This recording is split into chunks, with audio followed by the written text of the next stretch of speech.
Hey, you guys, thanks for joining us with our ongoing coverage. Good morning to you. It is 2:02 a.m. Eastern Time, 1:02 Central Time, and we now have an official landfall from our catastrophic Category 4 Hurricane Laura. It literally made landfall within the last 2 minutes.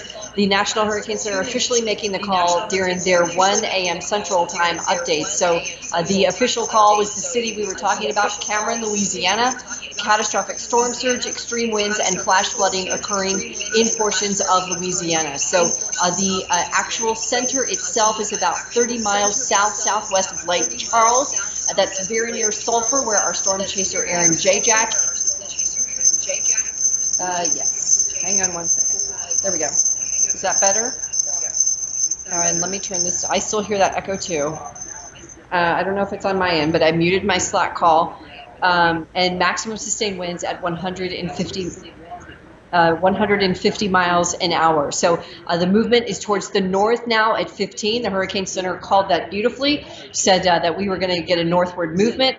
And as you can see, as I'm going to zoom in here, we are going to take a look at the actual center. And the actual center itself, you guys, this eye is about 28 miles across. So there's Cameron, Louisiana, Lake Charles there, and I'm going to get it even closer, but I'm going to put on another zoom feature here with our product so I don't go too far in. So you can see Lake Charles, and let me grab this. So there is Lake Charles, Cameron here, the official landfall just in these last 4 minutes, and it continuing to move towards the north. So Lake Charles, as feared, will be on that northeast side where the most intense winds, the most impactful storm surge, but again, it's going to be impacting many areas here along the Louisiana coast, and then making that movement towards the north now at 14. So that's going to, again, be the telling feature as this very dangerous hurricane moves up the central part of Louisiana over these next several hours. So let me do a storm query here while we're here, zoomed in. We'll see the rain rates. And these have been in the neighborhood of an inch an hour, but I'm telling you this particular product, and again, I'm just kind of randomly querying here. So this one rain rate was 1.5 inches an hour. But the biggest concern with some of these feeder bands is the rapid potential to drop serious rainfall in a short period of time. Tropical downpours, as I mentioned about an hour ago, are not the same as a summer storm that you get in your backyard every day. They drop heavy rain in short periods of time, and flooding becomes a major concern. Now that we have an official landfall, we will continue to have concerns. Boy, look at all of the early detections of the potential rotation here. So let me pull this in, and our software picking up on lots of rotation, not unusual to see on a landfalling hurricane. Tornado watches up for the duration of the overnight hours into early this morning, which now, of course, is Thursday morning. And then let me take a look over here, because looks like some of the rotation here might actually have some potential to have some brief spin-ups. The National Weather Service, of course, takes over that part of storm tracking. So the Hurricane Center obviously tracks the hurricane. National Weather Services track the actual severe weather events, severe storms, tornadic storms. And let me turn off the shear markers, because that's kind of deceiving here. There we go. So kind of floating around here, these cloud tops in this particular slice that I took around 40,000 feet. There's some of the heavy rain bands at 20,000 feet and down to the surface.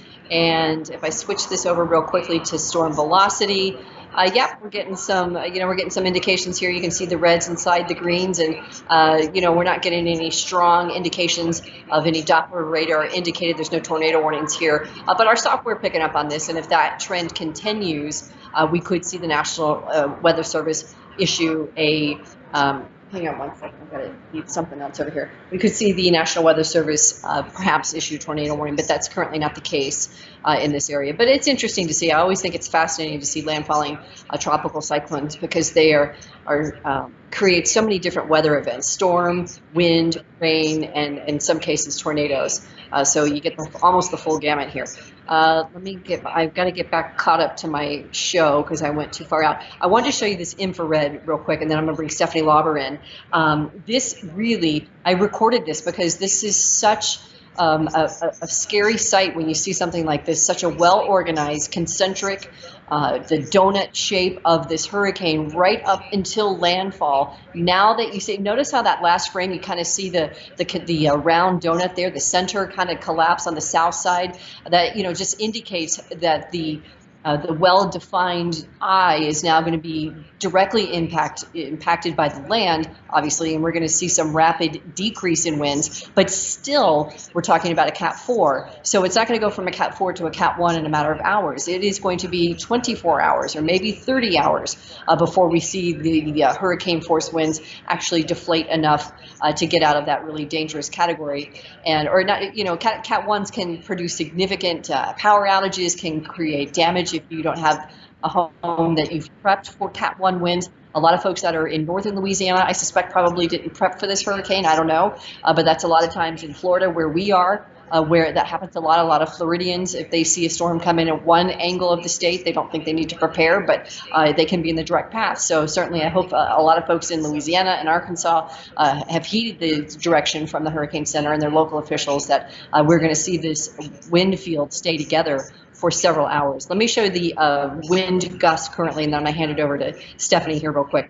But we've seen in the neighborhood, oh yeah, look at that. Lake Charles currently has a gust of 97.8, and I can tell you that in Cameron, about an hour ago, they had a wind gust over 100 miles an hour. So it'll be interesting to see how long the anemometers down there, the sensors, can stay together. We saw all of those get blown out with Michael, and of course, Dorian was a different scenario, but hopefully we'll see these weather stations hold together, and we might see some of these not be able to sustain some of these Cat 3 and the winds, or I'm sorry, Cat 4 winds of 150 miles an hour.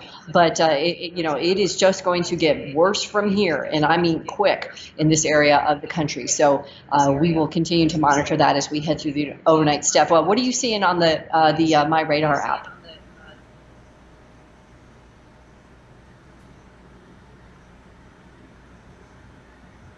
Stephanie, can you hear me by chance? Leslie, I think you're talking to me, but I can't quite hear you. Okay, all right. I'm going to take that as a cue to pick up here with what's going on in the app. So what's been going on here is, as we watch this landfall occurring and has officially been called by the National Hurricane Center, something that's interesting to note is we've got this wobbly feature of the center, and I'm actually going to turn off the warnings here in a second. I'm going to talk about that here in a moment. I know Leslie was going over some of the dangers with the rotation and these bands and the tornadoes. We'll get to that in a second, but I want to point out this wobbly feature that we began to see at the end of our last broadcast as the center makes its way onshore, starting to see what is a good sign for folks out here, as that wobbling, that less symmetrical, oh, it looks like you guys aren't seeing what I'm seeing. Let's fix that. So that wobbly feature, if you're tracking along in your app at home, then you'll notice it's not quite that symmetrical circle that we expect to see within the system that we've seen over the past several hours before now. So with that interaction with land, that kind of disrupts the circulation. Even if you look closely, a bit of an opening there between the eye wall. And so with that, a sign of some backing down. I don't really want to say weakening, because this is a very strong Category 4 system. So with that, this is problematic. This is a formidable storm that is moving onshore. And, the radar tells you everything you need to know here with the intensity of this. So I'm actually, let's see, Matt, do we have a good view of this radar now? Is that shared with everybody up here? Okay, awesome. So I'm going to turn our warnings layer back on and show you some things that I was looking at. With terms, we've got a lot of warnings out here, a lot of concern weather-wise. Obviously, this is a big deal with this storm coming on shore. Very strong Category 4 hurricane. So with that, moving into portions of Louisiana, here are some of those tornado warnings. And you'll notice at the top of this bulletin issued by the National Weather Service office in Brownsville, Texas, jumping in for the folks here at the Lake Charles National Weather Service office. So this tornado warning is for Lafayette Parish in south central Louisiana, and that includes northwestern Iberia Parish and also northwestern St. Mary Parish in south central Louisiana. And goes into even Acadiana Parish and Allen Parish, because we've seen these bands come on shore. So with that, the rotation, the interaction with land, we get that spin up.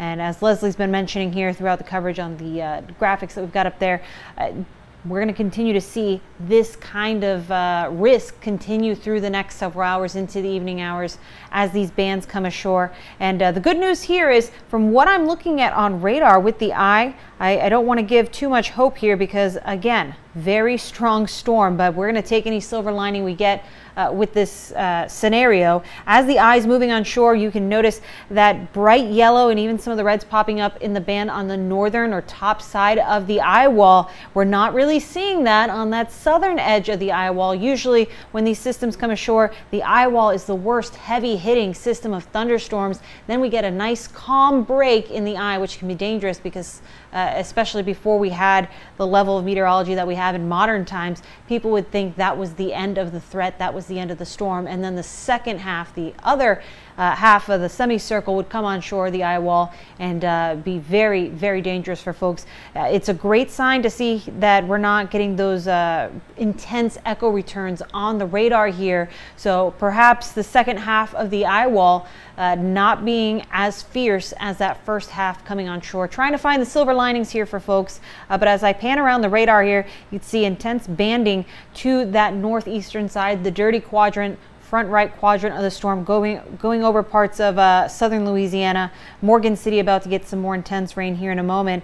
Folks in Baton Rouge getting some rain. Doesn't look like we've got the kind of intensity that we're getting in places like Lafayette or maybe places further west down 10 towards Jennings and eventually into Lake Charles. And as a reminder, we're just getting into the eye wall for folks here in Lake Charles, as you can see here on the radar with me. Now on the western side of the storm, the Texas side we'll call it, things in Houston have been looking a lot better than it has for the folks on the other side of the storm here. Not really getting much rain getting picked up by the radar here. So we'll turn on the per station radar and look at Houston's radar site here.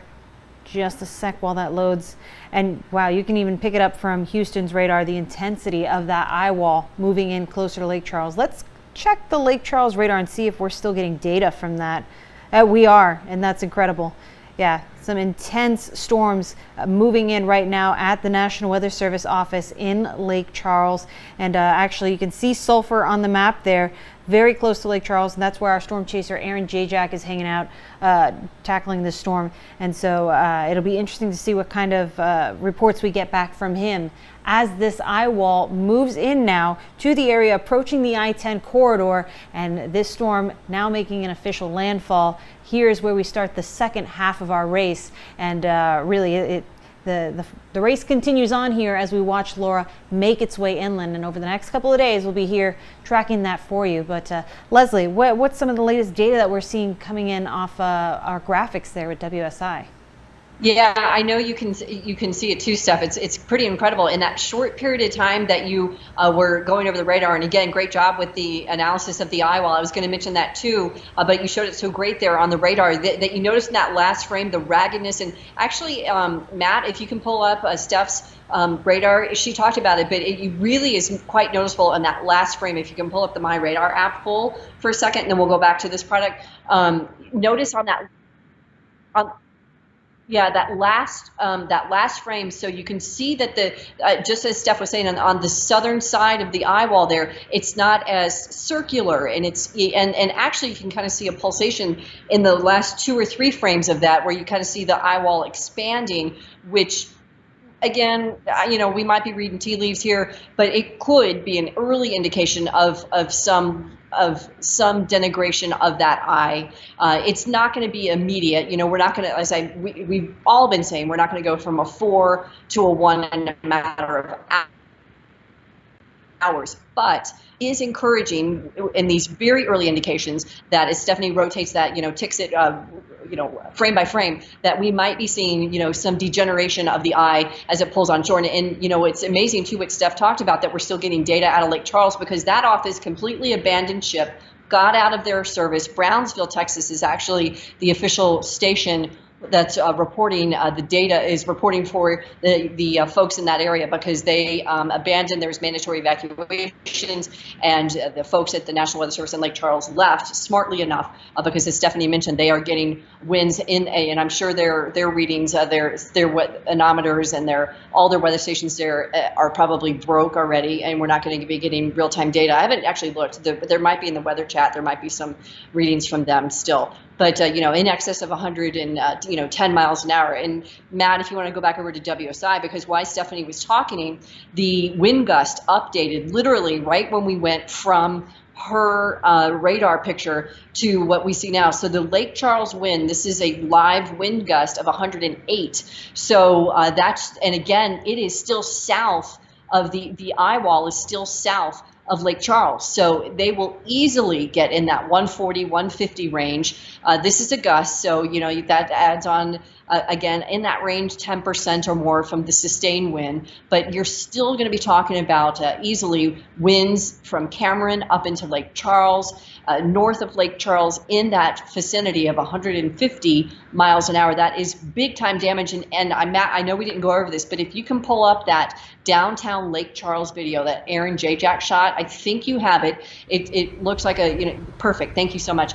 Look at this. Now, they did not do any storm preps. Aaron talked about this. We all commented that none of these businesses unfortunately boarded up. I don't know. We're not there. We don't know why there was not more preparations. It looked like a normal day. As you can see, it's pretty quiet. That may or may have not been because of the hurricane, probably was, but it struck me, and it struck Aaron in all the years he's been chasing storms, that there was no storm shutters, there was no plywood put up, there was, at least at this vantage point, no effort to try and limit the damage, because Lake Charles right now is getting socked with 108 mile per hour wind gusts, and it's going to only go up, which is sustained winds of 140 to 150. So, we wish these folks the best. I know these are small businesses. Everybody's been impacted already by this pandemic on some levels exponentially, and the last thing you need is a Category 4 hurricane to just wipe out your business when you're trying to survive during a pandemic. So I really hope that those folks,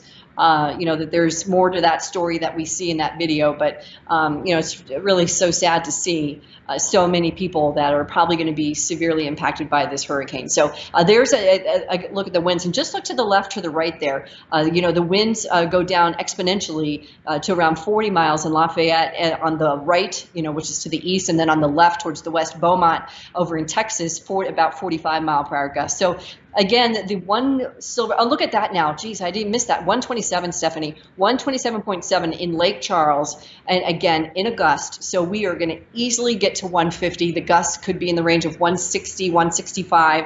We'll see how long the weather gauges last there. Hopefully we'll continue to get data, but boy, it is going south quickly in Lake Charles, which is going to get, again, the brunt of what Laura is going to deliver in these coming hours. So another look here at the infrared. And again, we talked about this very concentric, organized, tidy, for lack of a better word, hurricane with all these features that indicates how well organized this engine is and how well it runs. It's almost like a NASCAR car that runs so efficiently on a track. It's a NASCAR versus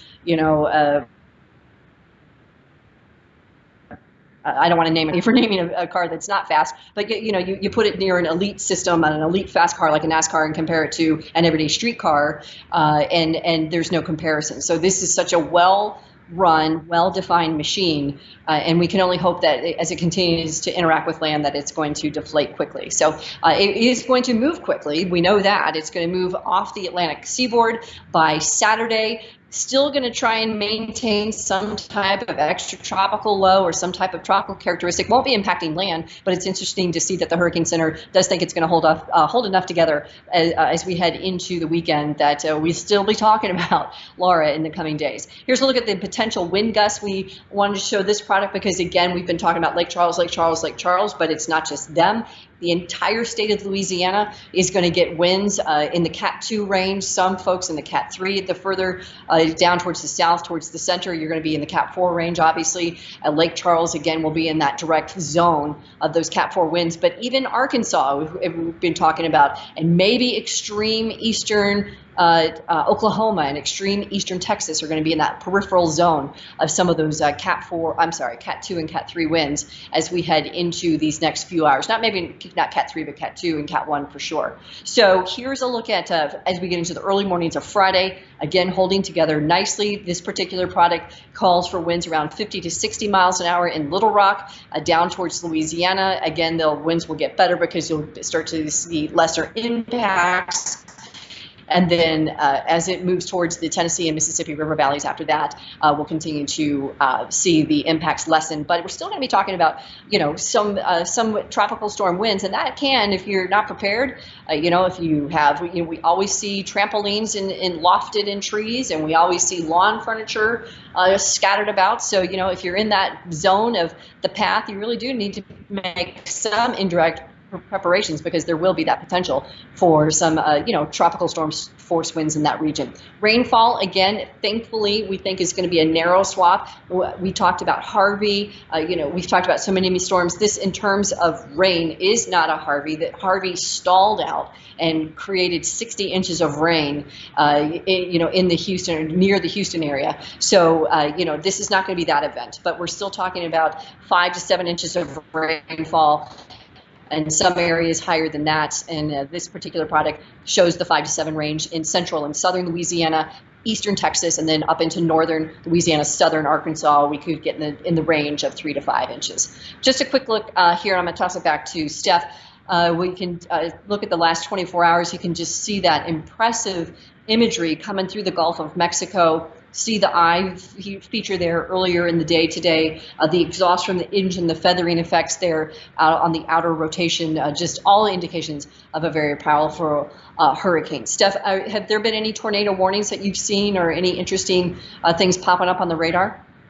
I just brought up now to really support your point that we're still going to be dealing with some lofty winds here going into the next several hours. Looking at our hurricane tracker here with the official National Hurricane Center track, by noontime tomorrow, center of Laura, or what's left of the center of circulation, will be near the Jasper area here into Louisiana, heading towards Arkansas, and we're still looking at Category 2 conditions. So sustained winds will be up there heading even into tomorrow morning as the storm continues to move north. But yeah, we're starting to see some more separation in these bands that come through, and I'm seeing less red on the radar here, which again is a good sign. But as you noted, we saw those extreme wind gusts. It's not your everyday kind of thing, and may not seem like a lot when you look at the number itself, but to experience that, it is quite an incredible feat.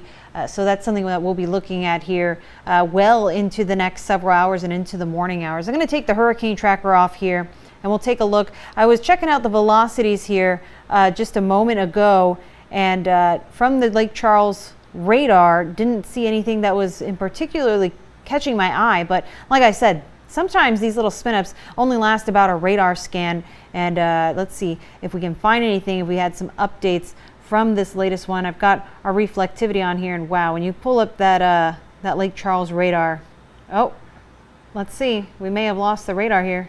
Yep. Oh yeah. It's dropping out right in the past couple of scans, so that may be it. I wonder what that last recorded gust would have been out of there. I'll have to check the METAR later, but there it goes, folks. There goes the radar in Lake Charles with the eye wall moving in here towards that area. But if I can stop it right before we lose that frame, I'll hold my zoom here, move a little bit closer. Yep, so it looks like the last radar image we're getting is at 2:03 a.m. If I turn on the velocity scan, let's see if I can stop it right around that time.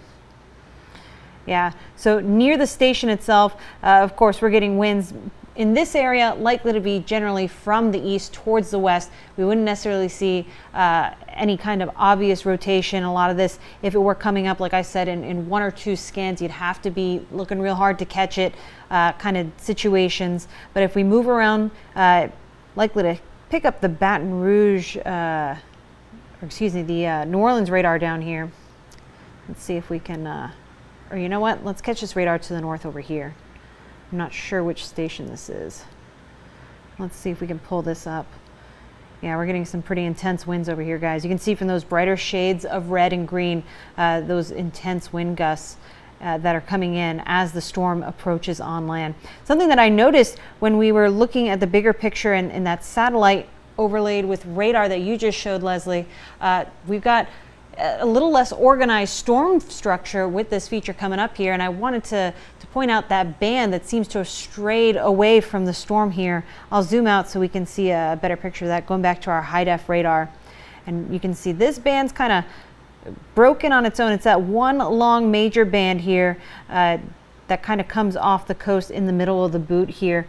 We're starting to see things maybe look like they're unraveling just a little bit. Again, not trying to be too optimistic here because it's still a powerful storm. And something else we've noticed is looks like the eye appears just a bit wider. And here we are about to get that second part of the eye wall coming in, nearing the coastline. We're seeing it close in a little bit, but again, not seeing any reds popping up on that half of this semicircle, which is great news in comparison to what we now know is winds that are capable of taking out a WSR D88 radar. So yeah, impressive stuff there.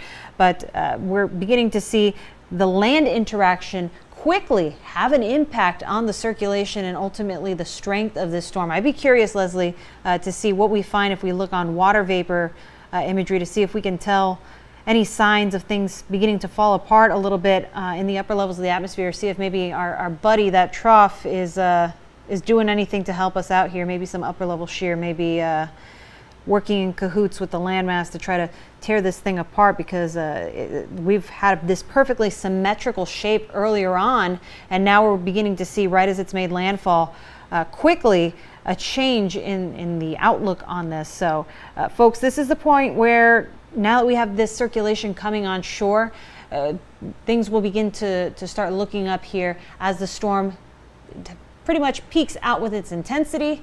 It's downhill from here for Laura, and that's great news for folks who are in the path to hopefully see this begin to deteriorate quicker than perhaps forecast at this point. So we got that water vapor imagery up there, and you can see that orange being the drier air, and just look at how it's kind of plucking off the top end of that storm there you see on the northern edge of it. So this again is in the upper atmosphere. So with that, yep, you can see it there, that orange right there in the top left part of the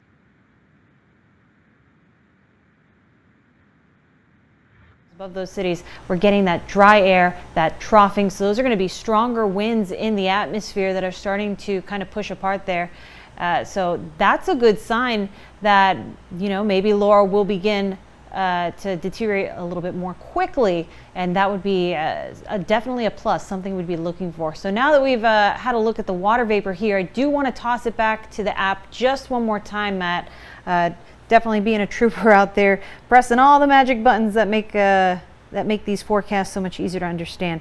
Let's go back to the winds later here. I'm going to turn that on. I'm going to put this at 500 millibars here so that you can see this isn't quite where the water vapor is. This is a bit below that, a bit closer to the Earth's surface. So with that, we're going to look at some of these streamlines. Let me make them a bit easier to see. Change the opacity there.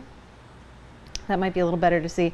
And these wind streams, you can see, have an elongated shape to them too. Now that we pull this up on that top left side, that northwest quadrant of the storm, beginning to see some elongated looking streams on that side of the storm. So anything that tells us a sign that we're not getting a perfect circle here is a step in the right direction in terms of what's going on with the storm. And also on these wind streams, you can see overlaid on those red parts of the radar is where we have those stronger colors for the wind barbs. So that is indicative that we are seeing strong storms there, and of course very tightly wound at the center, at the end of the loop there, kind of lining up.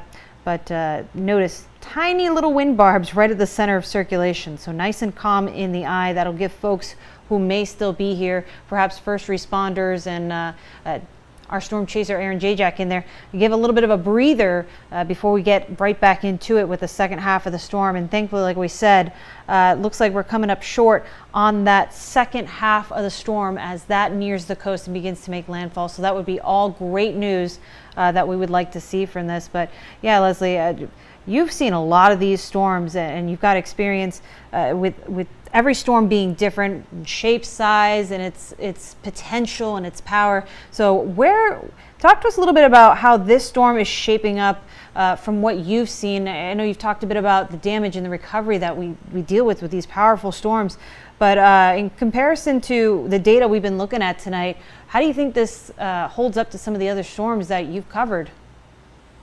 Well, there's a lot, starting with Andrew early when I was still in school. We didn't have the tool, all the bells and whistles in the toolbox that we have now. But I will say, when I look at these imagery, and our CEO, Andy, asked me early this morning if I thought this was going to be a Cat 4 or Cat 5, and I told him I thought it was going to probably remain as a Cat 4. And I don't know, and no one knows. At that point it was strictly conjecture. But a lot of times you look at the infrared imagery, you look at the water vapor. I always go back to old-fashioned meteorology. We have so many tools at our hands. We have upper air soundings. We have, as Stephanie knows, Aaron Jajak was posted in one of our in-house channels a hodograph, and we were looking at samplings of the atmosphere, and it shows you so many things. There's so many tools at our fingertips, but sometimes you can put all of that aside, and you can just, even with the simplest tools, and the oldest tool in the toolbox is the satellite. And so, in the radar, and a lot of times you can depict a lot of things. So when I was watching this move through the Gulf, I did see a very well organized, dangerous, powerful hurricane. I can tell you when I watched Michael come on shore, and I'm just going to talk about a couple of ones in recent history so people may remember, because they all do tend to blend after a while. You do it long enough, and some of the names recycle, the ones that aren't catastrophic, but I'm sure we'll see this name unfortunately retired. But I will say that, and the particular banding features with this hurricane were impressive.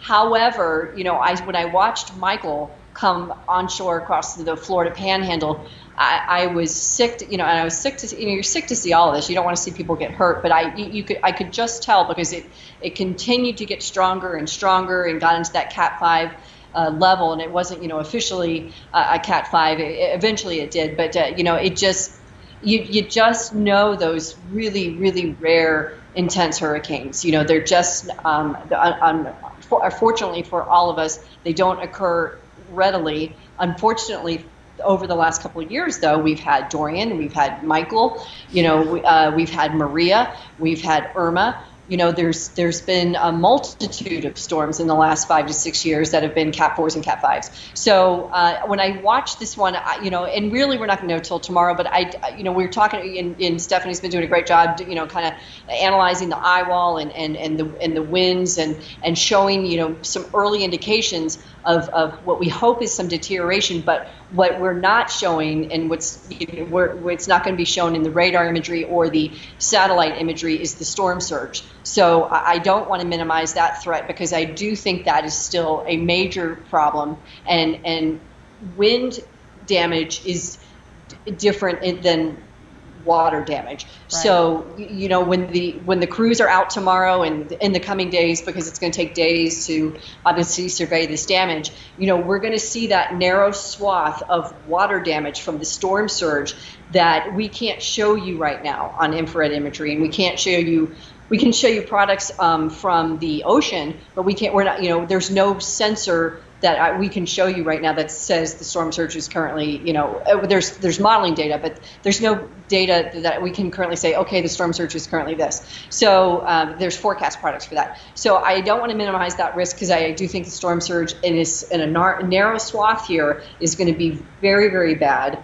And that wall of water at 15 feet or 14 feet or 16 feet, whatever the number winds up being, is going to be really, really serious and catastrophic for the people that lived there. So, we'll see how this plays out through the overnight. The best scenario, like Stephanie has been talking about, is, the rapid deterioration of this eye. The Hurricane Center's talked about it. They think this will rapidly deteriorate, but it still, unfortunately, came in as a 4, and that surge came in as a 4, and there is a sector that is dealing with Category 4 winds right now.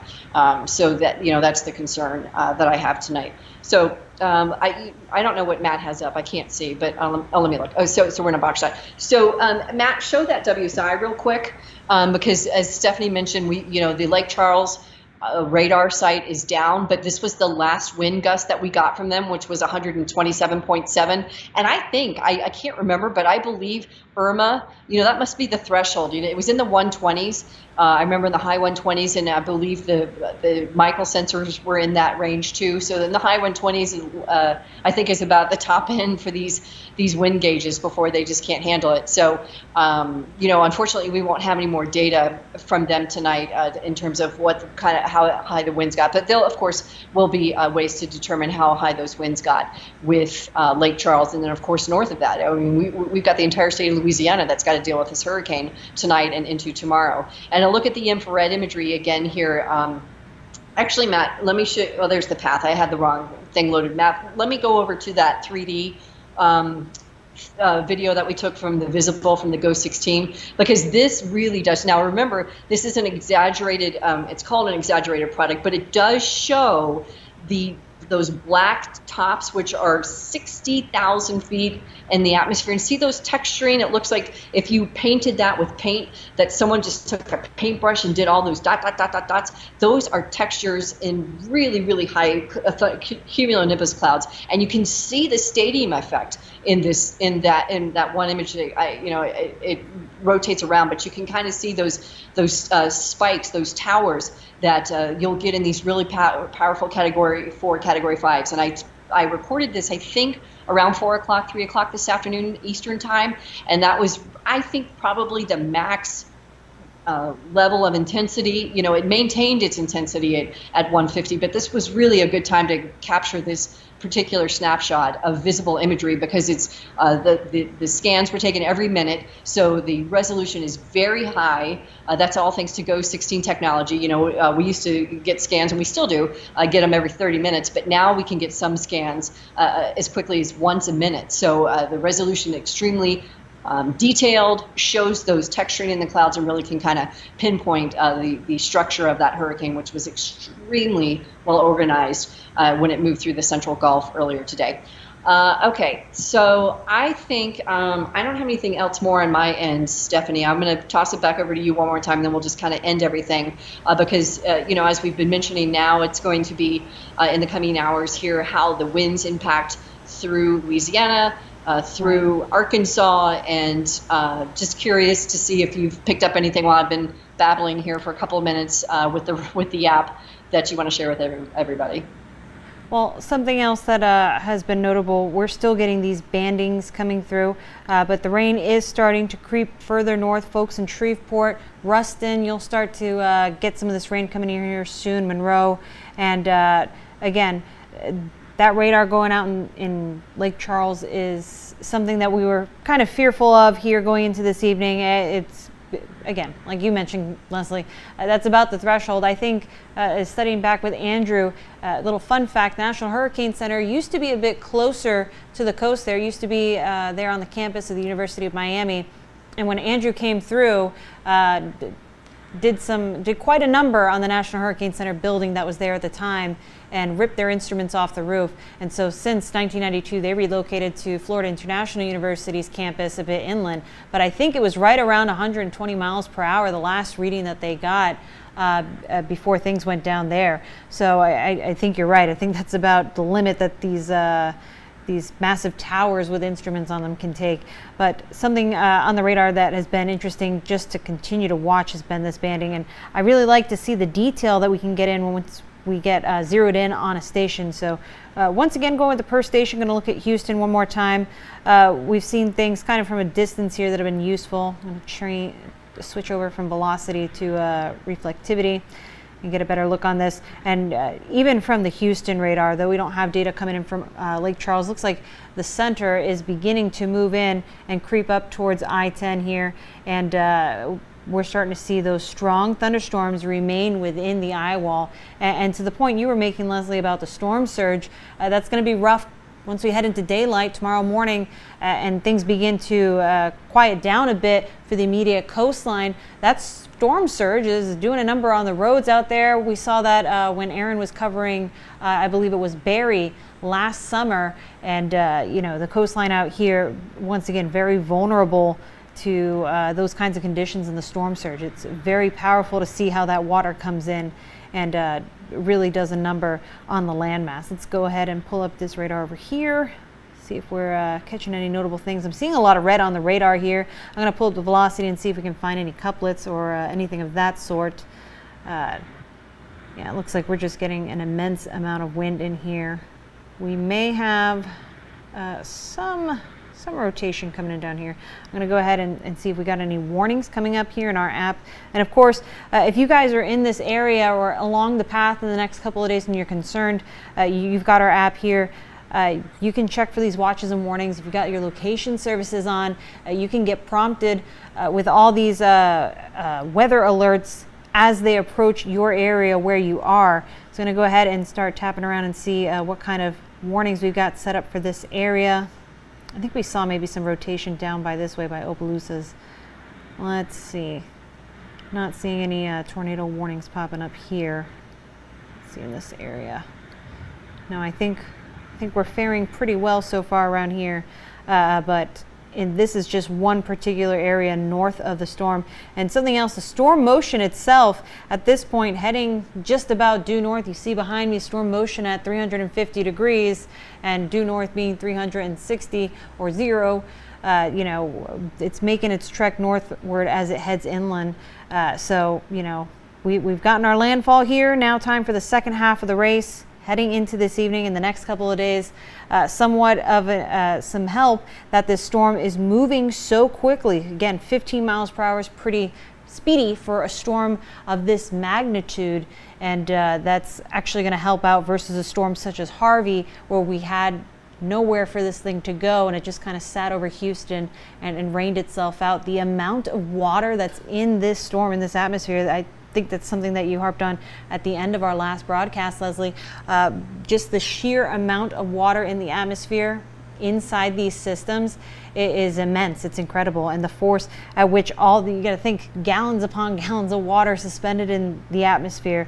It's just incredible to see a force of nature. Unfortunately, we don't want people to get hurt and be in danger here. That's the double-edged sword when you're weather geeks like us.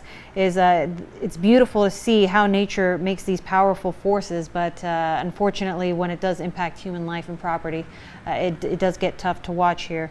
But we've made it at least halfway through, and with that we'll continue to cover it here going into the next couple of days and letting you guys know everything that's happening up here in real time as we can.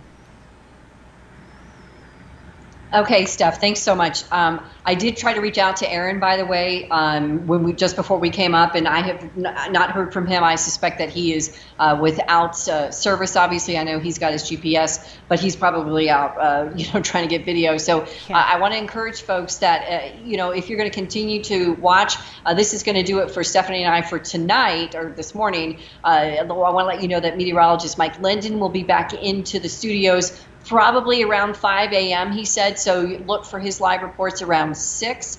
If you're going to be up, I hope you're going to get some sleep too. I know Stephanie and I definitely want to get some sleep, but just some housekeeping for you. We will continue our coverage with Aaron, and Mike will utilize him as much as he can. I know you guys know this, when you're covering hurricanes, the technology also falls victim to these hurricanes, so you can't often get signals, and cell towers are knocked down, and the storm chasers are out doing their job, which is capturing video. Aaron has actually been in an instance just recently where he was actually helping tornado victims in a catastrophic tornado in Canada. So all kinds of things play out, but we will bring you the video, the sound, the meteorology. It'll all come in these coming hours and days, and Stephanie will be back later this afternoon, Steph, since we're talking Thursday now. So she'll be back. The days just kind of blend together now. But we're tracking this storm. Yeah, so she'll be back this afternoon, later today after she gets some rest, and Mike will be with you. I'm going to be taking a couple days off, and we will all reconvene in these coming days. We're so thankful. You guys are so supportive. You give great questions. Most of the comments are really positive in our channels, and it really does help meteorologists that are doing long hours. We appreciate the support, so thank you for doing that and being kind in your comments and your feedback that things that you don't like, at least you're being polite. So we appreciate that for the most part. So with that said, it is 2:46 a.m. Eastern time and in 1:46 Central time. We know that the circulation of Laura has completely moved inland. We are now going to see this eye and the eye wall move over Lake Charles. We're already seeing that now. We've lost wind gauges there. The last gust we got from our data and the National Weather Service was 127.7. So we'll see what happens in these overnight hours. But again, thank you guys for joining us. Mike will be in just a few hours, and I'll be recording the fast forecast for you guys and get that out here shortly. And I'm going to kind of focus more on the national picture since Mike will be doing so much on Laura. So if you want to know what's going on around the rest of the country, we'll have a quick fast forecast for you coming up here in just a few hours. All right, that'll do it for now, you guys. I hope you stay safe and have a great night. Thank you once again for joining us.